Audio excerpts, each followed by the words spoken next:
Le vent glacial fend les pierres fissurées du palais abandonné. Les murs, autrefois ornés d'or et d'ivoire, s'effondrent désormais sous le poids du temps et de la vengeance. Dans une cellule humide, une silhouette voûtée frissonnait sur de la paille pourrie. Ses mains, qui tenaient autrefois des sceptres et signaient des décrets de mort, grattent maintenant les murs de pierre jusqu'au sang. La femme, terreur des rois et vénérée comme une déesse, gît dans ses excréments. Ses cheveux, autrefois parfumés aux huiles persanes, sont gras et criblés de poux. Le silence est absolu, même les gardes ne s'approchent pas. L'odeur de la mort imprègne chaque recoin du donjon où la reine attend sa fin. Ses lèvres gercées murmurent les noms d'amants morts, des centaines de noms, tous exécutés sur son ordre après une seule nuit de passion. La lumière d'une torche lointaine projette des ombres dansantes sur les murs. Ces ombres semblent se moquer de l'homme qui régnait autrefois sur le monde, connu d'une main de fer. Sa respiration est laborieuse. Chaque expiration résonne comme un gémissement. Le froid la transperce, tandis qu'elle se souvient de la chaleur des corps qui l'entouraient autrefois. Celle qui a bâti des jardins suspendus et des villes entières se retrouve aujourd'hui incapable de quitter son lit de paille. Ses jambes, affaiblies par des années d'excès, ne la soutiennent plus. Un cri étouffé s'échappe de sa gorge. Personne ne peut l'entendre. La solitude est sa seule compagne dans ses derniers jours d'agonie. Des rats se précipitent entre ses pieds nus. Elle n'a plus la force de les effrayer. Ce sont les seules créatures qui ne la craignent pas. L'eau coule constamment du plafond. Chaque goutte marque le passage du temps, le temps d'une vie qui a changé le cours de l'histoire. Ses yeux, autrefois brillants comme des émeraudes, sont désormais ternes et enfoncés. Il fixe le vide tandis que son esprit erre entre souvenirs de gloire et d'horreur. La couronne qu'il a portée pendant des décennies repose désormais sur la tête de ses ennemis. Le trône qu'il a défendu dans le sang est occupé par ceux qui ont juré de détruire sa mémoire. L'odeur de la mort s'intensifie. Son propre corps commence à pourrir avant qu'il ne meure. La chair, autrefois objet de désir pour des milliers de personnes, se décompose lentement. Un gémissement s'échappe de ses lèvres. C'est le son d'une femme qui avait tout et qui a tout perdu à cause de sa propre cruauté excessive. L'écho de ses pas sur le marbre a été remplacé par le frottement de ses pieds sur la pierre brute. Il ne marche plus, il rampe comme une bête blessée. Les bijoux qui ornaient son corps lui ont été arrachés par ses ravisseurs. Les cicatrices sur sa peau témoignent de sa chute brutale du pouvoir absolu. Ses mains tremblent tandis qu'elle essaie de se rappeler combien d'hommes sont morts pour son plaisir. 100 en une seule nuit, 1000 en un an, 10 000 en une décennie. Les ténèbres l'enveloppent comme un manteau. Bientôt, elles seront éternelles. Bientôt, elle rejoindra tous ceux qu'elle a fait exécuter sur un coup de tête. Comment la femme la plus puissante de Mésopotamie a-t-elle atterri ici? Comment celle qu'on appelait autrefois l'incarnation d'Ishtar sur terre a-t-elle pu tomber si bas? Si cette histoire vous intéresse, n'oubliez pas de vous abonner à notre chaîne et de liker. Dites-nous de quelle ville vous nous regardez. On vous suivra. Nous sommes en 850 avant JC. La Mésopotamie brûle sous un soleil implacable, tandis que les empires se dévorent les uns les autres comme des bêtes affamées. La Syrie domine le pays, des montagnes du nord aux marais du sud. Sa capitale, Ninive, est le cœur d'un empire bâti sur le sang et la terreur. Dans ce monde de guerre perpétuelle, naît une jeune fille destinée à surpasser en cruauté tous les rois précédents. Son nom est Sémiramis. Les chroniqueurs ultérieurs inventeront 1000 histoires sur ses origines. Qu'elle était la fille de la déesse Derceto, qu'elle était née de colombes sacrées, que les oiseaux la nourrissaient dans le désert. La vérité est plus simple et plus brutale. Sémiramis est née dans une noble famille assyrienne proche de la cour royale. Dès son plus jeune âge, elle faisait preuve d'une intelligence froide qui glaçait le sang de ceux qui la rencontraient. Ses yeux verts analysaient les gens comme un chasseur étudie sa proie. À 12 ans, il manipulait déjà ses serviteurs pour obtenir des informations sur les nobles. À 15 ans, il connaissait tous les secrets de la cour. Sa beauté grandissait au même rythme que sa ruse. Les hommes la désiraient, mais elle les utilisait comme des instruments jetables dans ses manigances. Le roi Shamshi-Adad V régna sur la Syrie d'une main de fer. Son fils, le prince Adad-Nirari, serait le prochain à monter sur le trône. Sémiramis comprenait que la voie vers le pouvoir absolu passait par le lit royal, mais elle refusait d'être une simple concubine. Il a utilisé son réseau d'espions pour découvrir les faiblesses du prince, ses peurs, ses désirs secrets, ses humiliations d'enfance. Lorsqu'elle apparut enfin devant Adad-Nirari, elle ne le séduisit pas par son corps. Elle le conquit par son esprit. Il lui murmura des stratégies militaires que personne d'autre ne connaissait. Il révéla des complots qui menaçaient sa vie. Il lui promit un pouvoir que même son père n'avait pas imaginé. Le prince était captivé non seulement par sa beauté, mais aussi par sa capacité à lire les intentions de ses ennemis comme s'il s'agissait de parchemins ouverts. Sémiramis devint sa conseillère personnelle avant de devenir son amante. Le sexe n'était qu'une arme parmi d'autres dans son arsenal.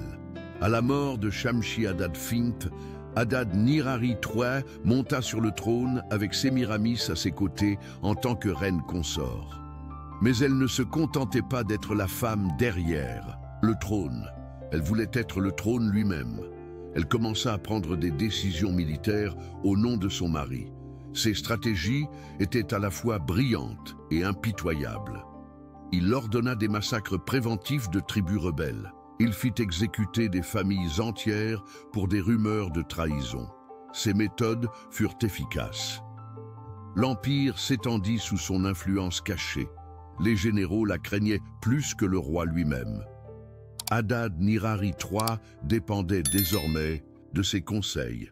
Sans elle, il ne pouvait prendre aucune décision importante. Sémiramis avait accompli l'impensable, contrôler un empire sans porter officiellement la couronne. Mais son ambition était sans limite. Partager le pouvoir ne la satisfaisait pas. Elle voulait tout ou rien. L'occasion s'est présentée lorsque son mari est tombé gravement malade lors d'une campagne militaire dans le Nord. Les médecins disaient qu'il survivrait, mais qu'il serait faible et incapable de se contrôler. Sémiramis saisit son moment. Une nuit, alors que le roi était en proie à la fièvre, elle entra dans sa tente avec une coupe de vin épicé. Personne ne vit exactement ce qui se passa cette nuit-là. À l'aube, Adad-Nirari III était mort. Sémiramis quitta la tente, les larmes aux yeux et la couronne à la main. Elle déclara que son mari lui avait transmis le pouvoir avant de mourir. Les généraux hésitaient, mais n'osaient pas la défier. Ils connaissaient sa cruauté et son réseau d'espions. Ainsi commença le règne de celle qui restera dans les mémoires comme la reine la plus sanguinaire de l'histoire antique. Le couronnement de Sémiramis fut célébré dans un fleuve de Punzvetsu.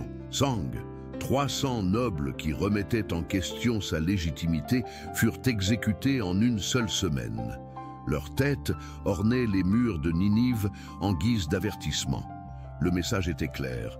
Défier la nouvelle reine signifiait une mort certaine. Sémiramis ne perdit pas de temps à consolider son pouvoir interne. Elle créa un réseau d'espions qui infiltra chaque famille noble, chaque temple, chaque régiment militaire. Aucun murmure ne lui échappait, aucune conspiration ne se développait à son insu. La terreur devint son outil de gouvernement, le plus efficace. Mais des ennemis extérieurs ne tardèrent pas à mettre la nouvelle reine à l'épreuve. Les Mèdes de l'Est virent une opportunité dans ce changement de pouvoir. Ils lancèrent des raids contre les frontières assyriennes dans l'espoir de trouver un royaume affaibli par une femme sur le trône. Ils commettaient une erreur fatale. Sémiramis se révéla plus cruel que tous les rois précédents. Il rassembla une armée de 100 000 hommes en un temps record. Son premier ordre était d'une simplicité terrifiante: ne faire aucun prisonnier. La campagne contre les Mèdes dura 6 mois. Toutes les villes conquises furent rasées. Les survivants furent empalés sur des pieux le long des routes. Leurs cris d'agonie résonnèrent à des kilomètres. Sémiramis chevauchait parmi les mourants, admirant son œuvre. Elle souriait en contemplant les souffrances qu'elle avait ordonnées. Mais ce n'était pas seulement une cruauté sans but. Chaque atrocité envoyait un message aux autres ennemis potentiels. Voilà le sort réservé à ceux qui défient la Syrie. La stratégie fonctionna. Les tribus qui avaient prévu de se rebeller se soumirent sans combattre. La peur de Sémiramis se répandit plus vite que ses armées. Durant la campagne, quelque chose de plus sinistre commença à se manifester dans sa personnalité. Les plaisirs habituels de la victoire ne la satisfaisaient plus. Après chaque bataille, il sélectionnait les guerriers ennemis les plus attrayants pour les emmener dans sa tente. Au début, les généraux pensaient qu'ils prenaient des amantes comme n'importe quel conquistador. Ils découvrirent bientôt l'horrible vérité. Les hommes qui sont entrés dans sa tente n'en sont jamais ressortis vivants. Leurs corps sont apparus à l'aube, violés et mutilés. Ses propres soldats commencèrent à murmurer. Quel genre de démon avait-il placé sur le trône d'Assyrie? Mais les victoires militaires ont dissipé tous les doutes. Sous sa direction, l'Empire s'est développé comme jamais auparavant. Sémiramis revint à Ninive en conquérante triomphante. Les rues étaient remplies d'or pillé et d'esclaves enchaînés. Cependant, son frère Damikadad avait profité de son absence pour comploter. Il estimait qu'une femme ne devait pas gouverner la Syrie. Il rassembla d'autres nobles mécontents dans son palais. Ils complotèrent un coup d'État si Sémiramis baissait sa garde. Mais les espions de la reine avaient infiltré la conspiration dès le début. Elle connaissait leurs plans dans leurs moindres détails. La nuit de leur prétendu triomphe, Damikadad organisa un banquet pour les conspirateurs. Ils célébrèrent prématurément leur futur succès. Sémiramis arriva au palais, escorté de gardes fidèles. Les portes se refermèrent derrière elle dans un dernier déclic. Ce qui suivit fut un massacre calculé. Les conspirateurs furent torturés pendant des heures avant de mourir. Damikadad fut le dernier à mourir. Sémiramis lui creva les yeux avant de lui trancher la gorge. Sa tête rejoignit celle des autres sur les remparts de la ville. La trahison familiale avait été punie avec une brutalité exemplaire. Mais cette victoire eut un prix inattendu. En tuant son frère, Sémiramis franchit une ligne de non-retour.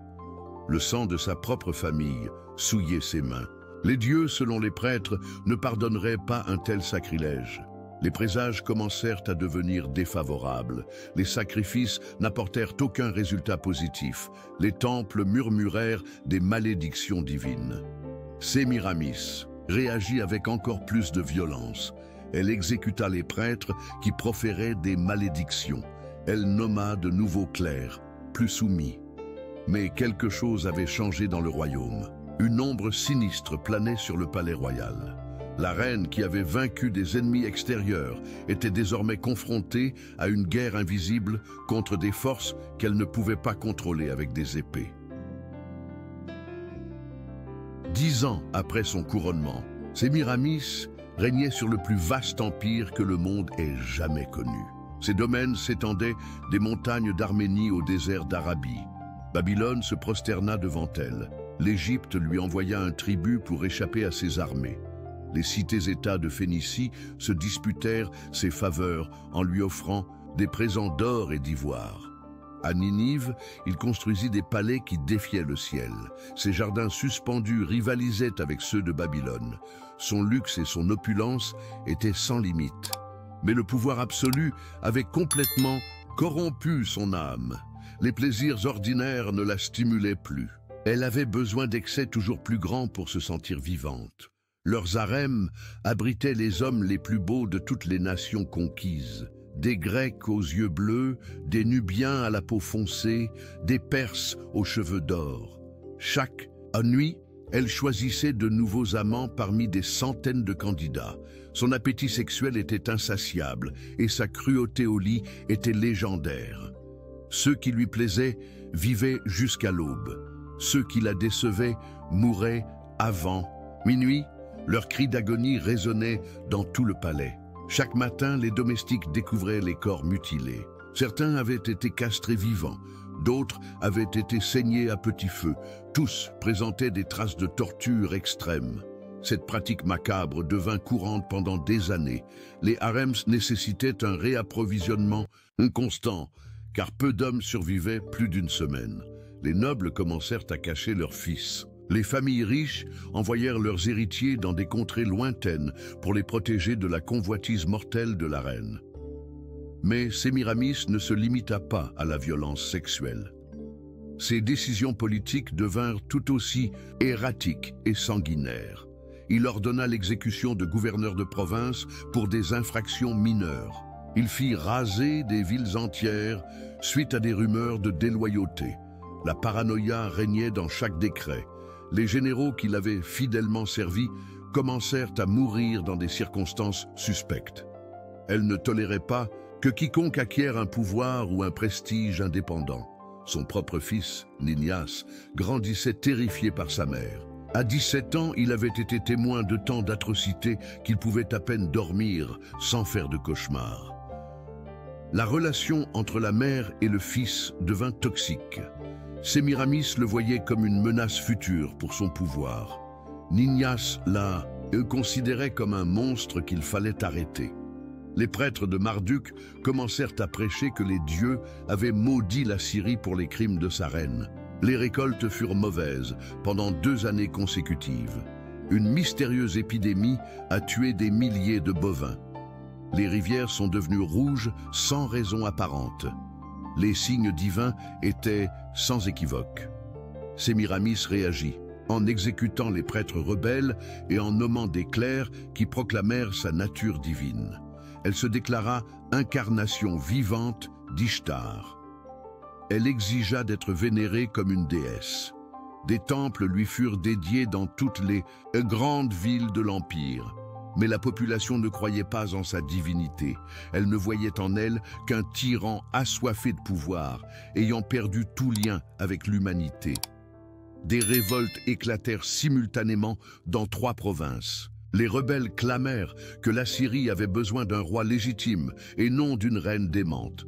La répression fut brutale, mais incomplète. Pour chaque rebelle exécuté, 2 autres furent retrouvés. Le mécontentement se répandit comme une traînée de poudre. Les pays vassaux commencèrent à suspendre leurs tribus. Les ambassadeurs étrangers cessèrent de se présenter à la cour. L'isolement diplomatique était patent. Même ses espions les plus fidèles commencèrent à remettre en question des ordres qu'ils considéraient comme de la pure folie. Le réseau de surveillance qu'il avait bâti s'effondrait. Une nuit, alors qu'elle violait et torturait un jeune prince d'Urartu, Sémiramis trouva un message caché dans ses vêtements. Il s'agissait d'une lettre de son propre fils Ninyas aux généraux loyaux, les exhortant à se préparer à agir lorsque le moment serait venu. La trahison ultime était arrivée. Son fils, son héritier, son propre sang complotaient pour la renverser. Sémiramis tenait la lettre avec des mains tremblantes, tandis que le sang du prince coagulait sur le sol en marbre. Le pilier central de son monde venait d'être brisé. La confiance familiale, le dernier lien qui la rattachait à l'humanité, était à jamais brisé. La découverte de la trahison de Ninyas déclencha la paranoïa ultime de Sémiramis. Son fils avait franchi la ligne entre loyauté familiale et rébellion politique. Cette même nuit, il ordonna l'exécution de 30 officiers ayant servi sous les ordres de son fils. Leurs corps furent jetés du haut des murs du palais. Mais Ninyas avait disparu. Ses espions l'avaient prévenu que sa mère avait découvert la conspiration. Elle se cachait désormais quelque part dans le royaume. Sémiramis offrit une récompense de 1000 talents d'or pour la tête de son fils. La somme était si élevée qu'elle épuiserait le trésor royal. Les recherches s'étendirent à tout. L'Empire, les soldats fouillèrent, maison par maison, temple par temple, grotte par grotte. Personne n'était à l'abri des soupçons. Mais la population avait perdu toute crainte. Elle protégeait le prince rebelle, symbole d'espoir contre la tyrannie de sa mère. Les erreurs de Sémiramis se multiplièrent à chaque décision désespérée. Elle exécuta des gouverneurs loyaux qui ne trouvaient pas Ninyas dans leur province. Il fit torturer des prêtres qui niaient connaître le lieu où se trouvait le prince. Il ordonna l'exécution de familles entières en raison de rumeurs de complicité. Chaque nouvelle atrocité créait de nouveaux ennemis. Les nobles qui avaient intoléré ses excès par peur voyaient désormais que sa folie était sans limite. Les généraux vétérans commencèrent à déserter. Certains s'enfuirent vers les pays ennemis. D'autres rejoignirent secrètement la rébellion de Ninyas. L'armée, pilier du pouvoir assyrien, s'effondrait de l'intérieur. Des régiments entiers se mutinèrent lorsqu'ils reçurent l'ordre de massacrer les populations civiles. Sémiramis réagit en créant une garde personnelle de mercenaires étrangers. Elle ne faisait confiance qu'aux soldats sans liens familiaux avec la Syrie. Mais même ces soldats payés commencèrent à douter. Les récompenses promises ne furent jamais versées. Les trésors royaux furent dilapidés à la recherche du prince. Les révoltes provinciales furent coordonnées. Babylone déclara son indépendance. Médie rompit le traité de vassalité.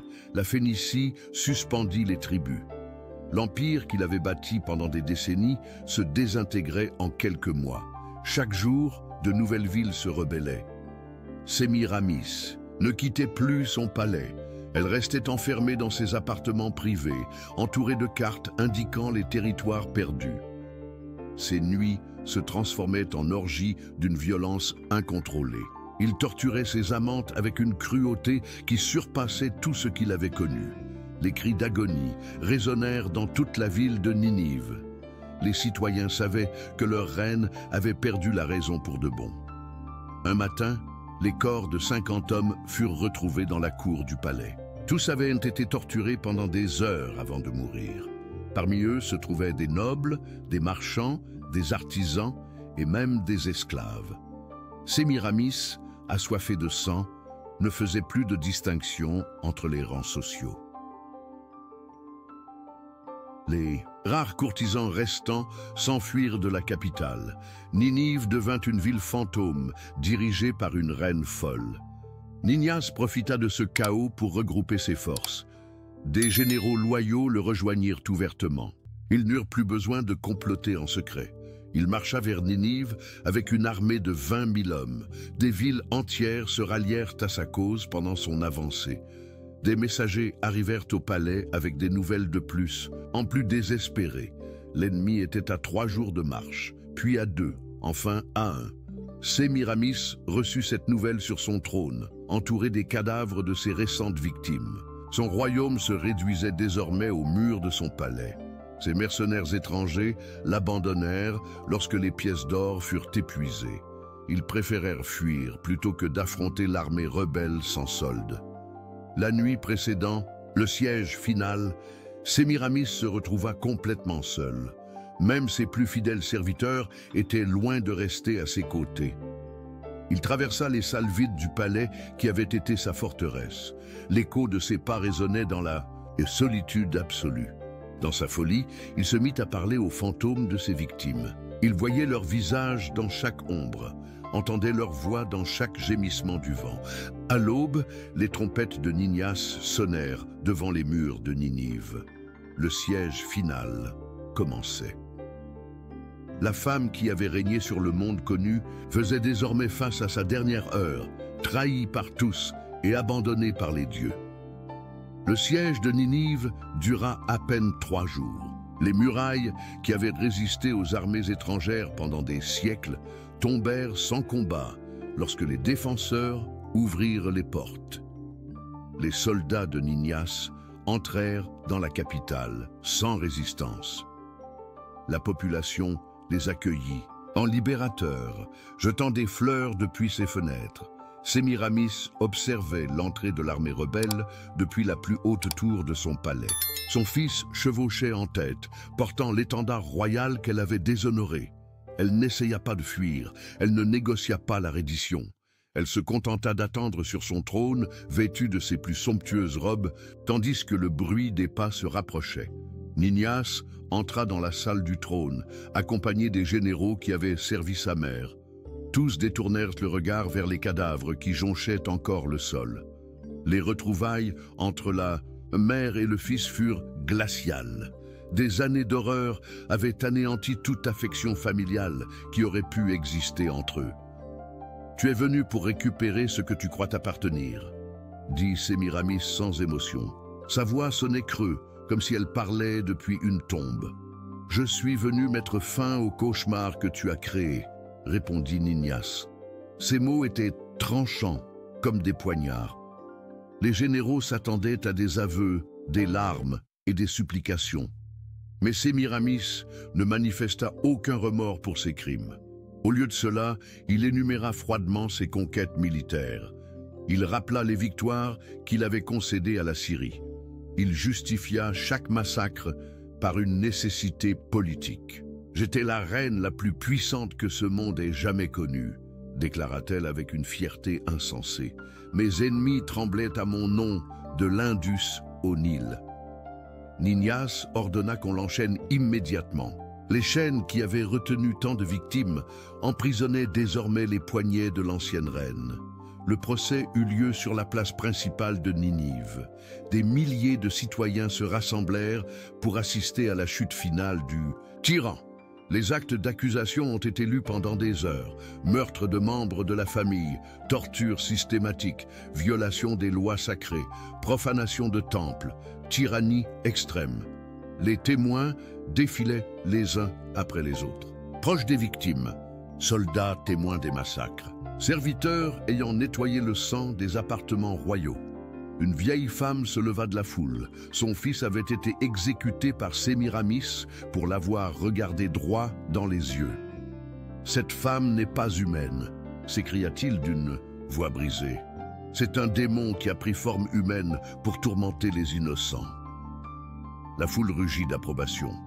Des pierres commencèrent à voler vers la cage, où l'ancienne reine était emprisonnée. Ninias devait la protéger pour mener à bien l'épreuve. Les prêtres de Marduk déclarèrent que les dieux avaient retiré leur protection à Sémiramis. Ces crimes avaient offensé à la fois le divin et l'humain. Des témoins ont décrit les orgies de violence qui régnaient au palais, les tortures nocturnes, les corps mutilés qui apparaissaient à l'aube dans les cours et les jardins. Un marchand vénitien raconta comment il avait vu 100 prisonniers de guerre exécutés pour le divertissement personnel de la reine lors d'un banquet. Sémiramis écoutait tout en silence. Elle ne niait aucune accusation.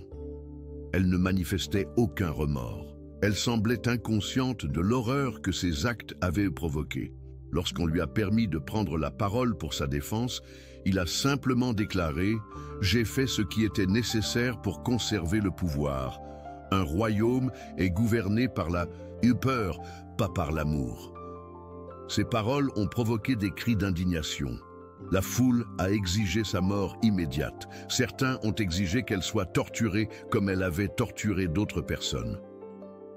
Ninias consulta les généraux et les prêtres. La sentence devait être exemplaire, mais elle ne pouvait pas faire d'elle une martyre pour ses disciples.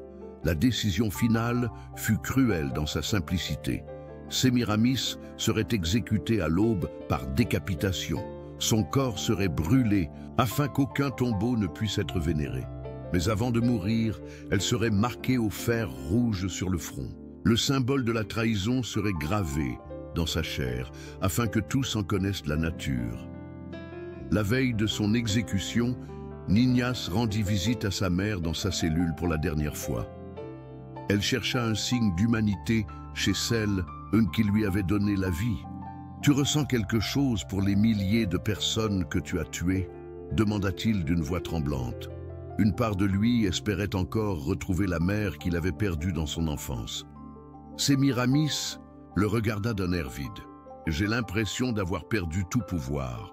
Tout le reste n'a plus d'importance. » Ninias quitta la cellule en sachant que la femme qui avait été sa mère était morte il y a des années, remplacée par quelque chose de monstrueux et méconnaissable. L'aube du jour de l'exécution était teintée de rouge comme annonçant le sang qui allait couler. Tout Ninive se rassembla sur la place pour assister à la chute du tyran. Sémiramis marchait vers l'échafaud avec la même froideur qu'elle avait affichée tout au long de son règne. Sa démarche ferme ne trahissait aucune crainte d'une mort imminente. Le bourreau la marqua d'abord au fer rouge. Le symbole de la trahison se gravait sur son front, tandis que la fumée de la chair brûlée montait vers le ciel. Pas un gémissement ne s'échappa de ses lèvres, pas une larme ne coula sur ses joues. Même dans l'agonie, elle refusa de montrer sa faiblesse devant ses sujets. Lorsqu'on la déposa sur le billot, elle tourna son regard vers Ninias pour la dernière fois. Il n'y avait aucun amour maternel dans ses yeux, seulement la défiance et glaciale de quelqu'un qui n'abandonnait jamais. « Ils se souviendront de mon nom quand le tien sera oublié », furent ses derniers mots. La voix qui avait ordonné tant de morts se tut à jamais. La hache s'abattit proprement.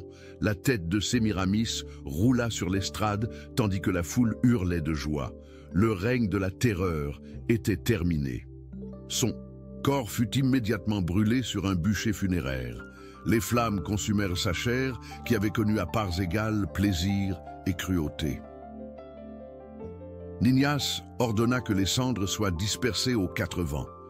Il n'y aurait ni tombe, ni sanctuaire où ses disciples pourraient lui rendre un dernier hommage. Mais effacer sa mémoire s'avéra plus difficile que de tuer son corps. Les histoires de Sémiramis se répandirent au-delà des frontières de la Syrie. Les chroniqueurs ultérieurs ont transformé leurs crimes en légendes. Leur cruauté est devenue une puissance divine. Leurs viols sont devenus une passion surhumaine. Babylone se souvenait d'elle comme d'une reine fondatrice. La Grèce l'a immortalisée comme une demi-déesse. Rome l'a comptée parmi les souverains les plus puissants de l'Antiquité. L'ironie historique fut brutale. La femme qui avait semé la terreur devint un symbole du pouvoir féminin pour les générations futures. Les reines suivantes adoptèrent ses méthodes de gouvernement.